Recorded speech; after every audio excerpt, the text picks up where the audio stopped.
Hello everyone, Shri success hub YouTube channel में आपका स्वागत है। हम आज लुसेंट बुक का पेज नंबर 10 करेंगे। लुसेंट बुक का देखेंगे पेज जन संगीति के बारे में। इस जन संगीति की जो कब हुई है, इसके स्थल के बारे में, इसके अध्यक्ष कौन थे, वो त्रिरत्न के बारे में देखेंगे। तीन रत्न में सम्यक दर्शन क्या होते हैं, सम्यक ज्ञान क्या थे, सम्यक आचरण क्या थे, उसके बारे में जानेंगे। उसके बाद अष्टहीनता के बारे में जानेंगे, सांख्य दर्शन के बारे में जानेंगे और इसके मूर्ति पूजाओं के बारे में इसमें जानेंगे। विमल शाह क्या थे, कौन थे, उनके बारे में जानेंगे। उसके बाद जीवक चिंतामणि के बारे में जानेंगे, उन्होंने कौन सा पुस्तक लिखे। उसके बाद हम देखेंगे बौद्ध धर्म के बारे में कि बौद्ध धर्म के जीवन से संबंधित बौद्ध धर्म के प्रतीक के बारे में हम जानेंगे और इससे बनने वाले जितने भी ऑब्जेक्टिव हैं सबको करेंगे। तो हम क्वेश्चन स्टार्ट करते हैं। क्वेश्चन नंबर 26 है, कर्नाटक के श्रवणबेलगोला में गोमतेश्वर की विशाल प्रतिमा का निर्माण किसके प्रोत्साहन से हुआ था? ऑप्शन ए है चंद्रगुप्त मौर्य से, बी है चामुंडराय से, सी है भद्रबाहु से और डी है खारवेल से। तो इसका करेक्ट आंसर होगा चामुंडराय से, जो है सो कर्नाटक के श्रवणबेलगोला में गोमतेश्वर की विशाल प्रतिमा का निर्माण चामुंडराय प्रोत्साहन से हुआ था। ऑप्शन बी करेक्ट हो जाएगा। क्वेश्चन नंबर 27 है, गोमतेश्वर की प्रतिमा किस धातु से निर्मित है? ए है कांस्य से, बी है तांबा से, सी है ग्रेनाइट पत्थर से और डी है संगमरमर से। तो इसका करेक्ट आंसर हो जाएगा ग्रेनाइट पत्थर से, ऑप्शन सी करेक्ट हो जाएगा। गोमतेश्वर की प्रतिमा जो होती है, जो बनी होती है, वो ग्रेनाइट पत्थर की बनी होती है। क्वेश्चन नंबर 28 है, गोमतेश्वर की प्रतिमा किस मुद्रा में स्थित है? ए है ध्यान मुद्रा में, बी है वृद्ध मुद्रा में, सी है कायोत्सर्ग मुद्रा में और डी है अभय मुद्रा में। तो इसका आंसर हो जाएगा ऑप्शन सी हो जाएगा कायोत्सर्ग मुद्रा में, ऑप्शन सी। क्वेश्चन नंबर 29 है, गोमतेश्वर की प्रतिमा की ऊंचाई कितनी है? ए है 25 फीट, बी है 40 फीट, सी है 57 फीट और डी है 75 फीट। तो इसका आंसर हो जाएगा 57 फीट, ऑप्शन सी करेक्ट हो जाएगा। गोमतेश्वर की प्रतिमा की ऊंचाई है 57 फीट। क्वेश्चन नंबर 30 है, राजस्थान के माउंट आबू पर स्थित जैन मंदिरों का निर्माण किसने करवाया था?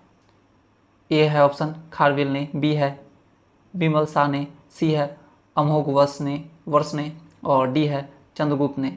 तो इसका आंसर हो जाएगा विशाल शाह ने, जो है सो इसका निर्माण करवाया था। किसका? जैन मंदिर का। कहाँ? तो राजस्थान के माउंट आबू पर, ऑप्शन बी हो जाएगा करेक्ट। क्वेश्चन नंबर 31 है, गुजरात के काठियावाड़ क्षेत्र में शत्रुंजय पहाड़ियों पर स्थित प्रमुख जैन तीर्थ कौन सा था? ए है वल्लभी, बी मथुरा, सी पालिताना और डी श्रवणबेलगोला। तो इसका आंसर हो जाएगा पालिताना, जो है वो गुजरात के काठियावाड़ क्षेत्र में शत्रुंजय पहाड़ी पर स्थित प्रमुख जैन मंदिर है। कौन? पालिताना, ऑप्शन सी करेक्ट हो जाएगा।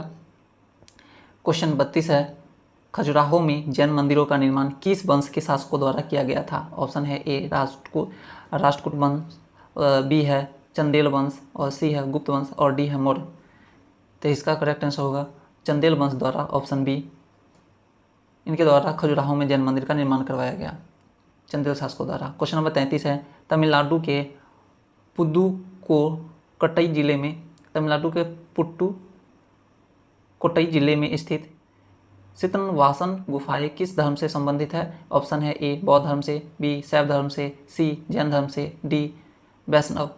तो इसका आंसर हो जाएगा जैन धर्म से, ऑप्शन सी हो जाएगा, जैन धर्म से ये गुफाएं संबंधित है। क्वेश्चन नंबर 34 है, मौर्योत्तर काल में जैन धर्म का प्रमुख केंद्र कौन सा नगर था? और ए है उज्जैन, बी है पाटलिपुत्र, सी है मथुरा, डी है वैशाली। तो इसका आंसर हो जाएगा मथुरा, जो है वो प्रमुख केंद्र था मौर्योत्तर काल में, ऑप्शन सी करेक्ट हो जाएगा। क्वेश्चन 35 है, जैन तीर्थंकरों की जीवनी किस ग्रंथ से मिलती है? ए है त्रिपिटक, बी है कल्पसूत्र, सी है महाभारत और डी है उपनिषद। तो इसका आंसर हो जाएगा कल्पसूत्र से मिलती है। ऑप्शन बी करेक्ट हो जाएगा। जैन तीर्थंकरों की जीवनी कल्पसूत्र ग्रंथ से मिलती है। ऑप्शन बी करेक्ट हो जाएगा। क्वेश्चन नंबर 36 है, कल्पसूत्र के रचयिता कौन थे? ऑप्शन है ए महावीर, बी है भद्रबाहु, और सी है स्थूलभद्र, और डी है अमोघवर्ष।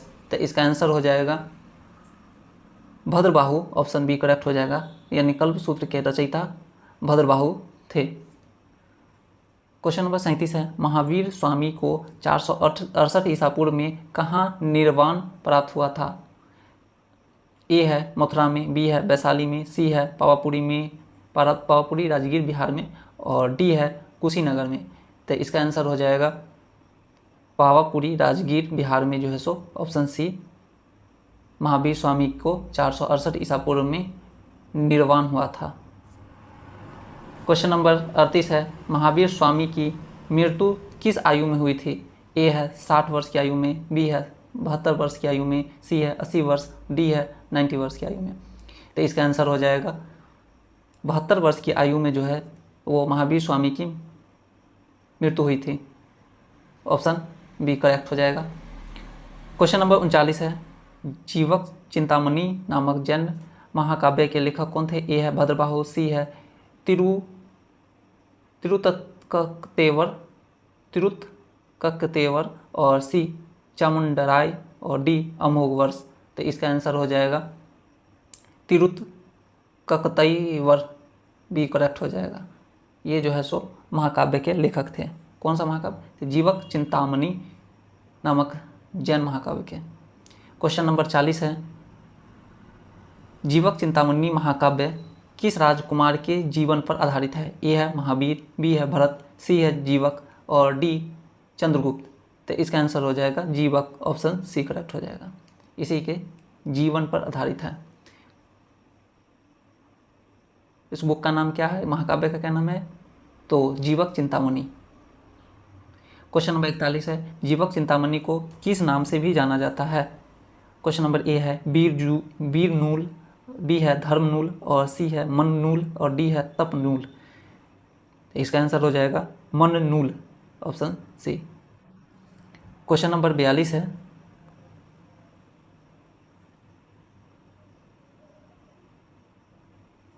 छठी से 9वीं शताब्दी के बीच पश्चिमी भारत में अधिकांश कांस्य मूर्तियां किन तीर्थंकरों की बनाई जाती थी?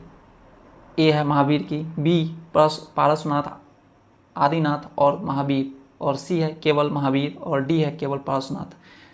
तो इसका आंसर हो जाएगा पारसनाथ, आदिनाथ और महावीर, ये तीनों की मूर्ति बनाई जाती थी। ऑप्शन बी करेक्ट हो जाएगा। किसमें? तो छठी से 9वीं शताब्दी के बीच में। कहाँ? तो पश्चिम भारत में।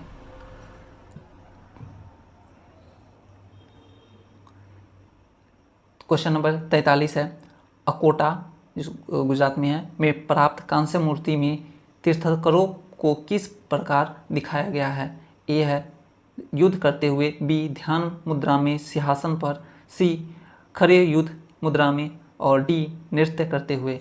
तो इसका आंसर हो जाएगा ध्यान मुद्रा में सिंहासन पर, बी करेक्ट हो जाएगा। ध्यान मुद्रा में सिंहासन पर की अवस्था को दिखाया। क्वेश्चन नंबर 44, आदिनाथ की शासन देवी कौन मानी जाती है? आदिनाथ के शासन देवी कौन मानी जाती है? ए है अंबिका, बी है चक्केश्वरी, सी है पद्मावती, और डी है सरस्वती। तो इसका आंसर हो जाएगा चक्केश्वरी, बी ऑप्शन करेक्ट हो जाएगा। आदिनाथ की शासन देवी जो है वो चक्केश्वरी देवी है। ऑप्शन बी हो जाएगा करेक्ट। और क्वेश्चन नंबर 45 है, नेमिनाथ की शासन देवी कौन मानी जाती है? ए है पद्मावती, बी है चक्केश्वरी देवी, और सी है अंबिका, और डी है सरस्वती। तो इसका आंसर हो जाएगा अंबिका जो है वो नेमिनाथ की शासन देवी है। ऑप्शन सी हो जाएगा करेक्ट। आदिनाथ का चक्केश्वरी देवी और नेमिनाथ का अंबिका। क्वेश्चन नंबर है 46, बौद्ध धर्म के संस्थापक कौन थे? ए है महावीर, बी है कपिल, सी है गौतम बुद्ध, डी है अशोक। तो इसका आंसर हो जाएगा गौतम बुद्ध, ऑप्शन सी। बौद्ध धर्म के संस्थापक गौतम बुद्ध थे। क्वेश्चन नंबर 47 है, गौतम बुद्ध को एशिया का ज्योतिपुंज किस कारण कहा जाता है, यानी लाइट ऑफ एशिया क्यों बोला जाता है गौतम बुद्ध को? ए उनके युद्ध कौशल के कारण, बी उनके ज्ञान और उपदेश के कारण, सी उनके तप के कारण, डी उनके राज्य विस्तार के कारण। तो इसका आंसर हो जाएगा उनके ज्ञान और उपदेशों के कारण उनको जो है सो लाइट ऑफ एशिया कहा जाता है, ज्योतिपुंज को बोला जाता है। ऑप्शन बी करेक्ट हो जाएगा। क्वेश्चन नंबर 48 है, गौतम बुद्ध का जन्म 563 ईसा पूर्व में किस स्थान पर हुआ था? ए है कुशीनगर में, बी वैशाली में, सी लुम्बिनी कपिलवस्तु में और डी सारनाथ में। तो इसका आंसर हो जाएगा लुम्बिनी कपिलवस्तु में जो है सो गौतम बुद्ध का जन्म 563 ईसा पूर्व में हुआ था। Option C. क्वेश्चन नंबर 49 है, गौतम बुद्ध के पिता का नाम क्या था? ए बिंबिसार, बी शुद्धोधन, सी उदयन और डी प्रसेनजित। तो इसका आंसर हो जाएगा शुद्धोधन जो है उनके पिता का नाम था। किनके? तो गौतम बुद्ध के पिता का नाम शुद्धोधन था। Option B correct. Question number 50 है और आज का लास्ट है, गौतम बुद्ध की माता का नाम क्या था? ए यशोधरा, बी प्रजापति गौतमी, सी माया देवी और डी अम्बपाली। तो इसका आंसर हो जाएगा माया देवी जो है सो उनकी माता का नाम था। गौतम बुद्ध की माता का नाम माया देवी था। ऑप्शन सी।